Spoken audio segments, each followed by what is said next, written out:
Знаєте, іноді найпотужніші історії ховаються не у величних пам'ятниках, а на сторінках, на перший погляд, звичайнісінької книги.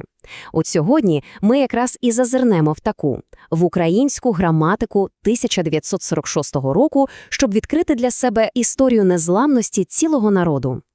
І наша історія починається саме з цієї сторінки. Це офіційний дозвіл на друк. Але подивіться на деталі, бо вони тут найцікавіші. Місце – Мюнхен, а рік – 1946. Лише рік минув після закінчення Другої світової війни. І тут, звісно, постає логічне питання, чому ця стара граматика, яку створили буквально серед руїн повоєнної Європи, настільки важлива? Щоб знайти відповідь, нам треба, так би мовити, зануритися в той світ, у якому вона народилася. Давайте подивимось, у якому становищі були українці в повоєнній Німеччині, у світі, який відчайдушно намагався звестися на ноги. Просто спробуйте уявити собі цю цифру – 177 тисяч. Саме стільки українських переміщених осіб жило лише в південній частині Німеччини в 1946 році. Це ж населення цілого міста, спільнота людей, вирваних зі своєї землі. А хто ж були ці люди? Це колишні примусові робітники, військовополонені, біженці, усі ті, хто пройшов через пекло війни. Їхнє майбутнє було абсолютно невизначеним, але їх об'єднувало одне – неймовірно сильне бажання зберегти свою мову, свою культуру. Адже без таких зусиль, без таких книжок, ціле покоління ризикувало просто втратити зв'язок зі своїм корінням. І в самому серці цього руху за збереження культури був один дуже важливий осередок – Український вільний університет. Його відновили в Мюнхені у 1945-му, і він миттєво став центром освіти, інтелектуального життя і, що найголовніше, надії для всієї цієї спільноти. Це, звісно, приводить нас до людей, які перетворили цю надію на щось матеріальне. Тож давайте познайомимося з тими самими архітекторами культури, які стоять за цією книгою. Отже, автор – професор Пантелеймон Ковалев.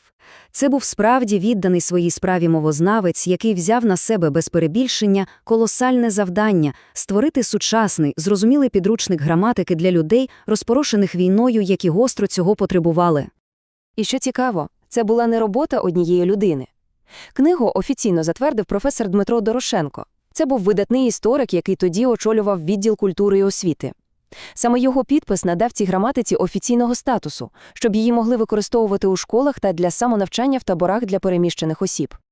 Гаразд, тепер ми розуміємо, в яких неймовірних обставинах створювалася ця книга. А що ж у ній всередині? Давайте подивимося на ті самі цеглинки мови, які вона мала зберегти.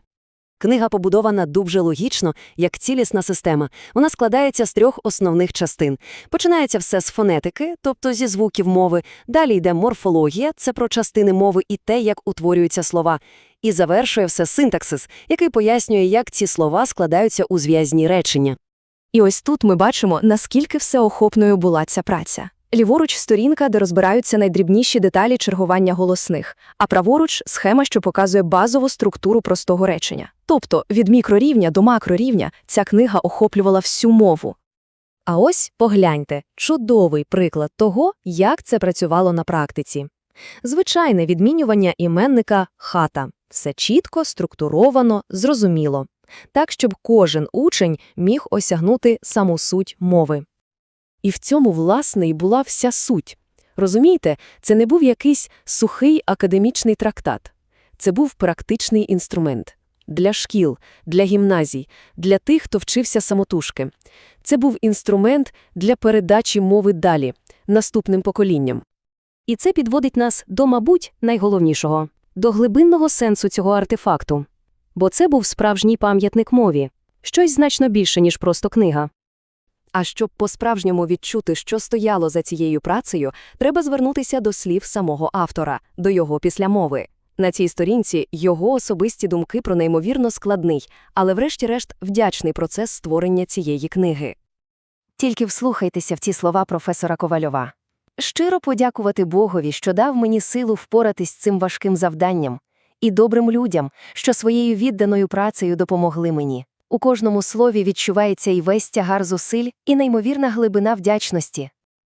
А ось це, мабуть, найкраще показує, з якими труднощами вони стикалися. Ця сторінка – список помічених друкарських помилок.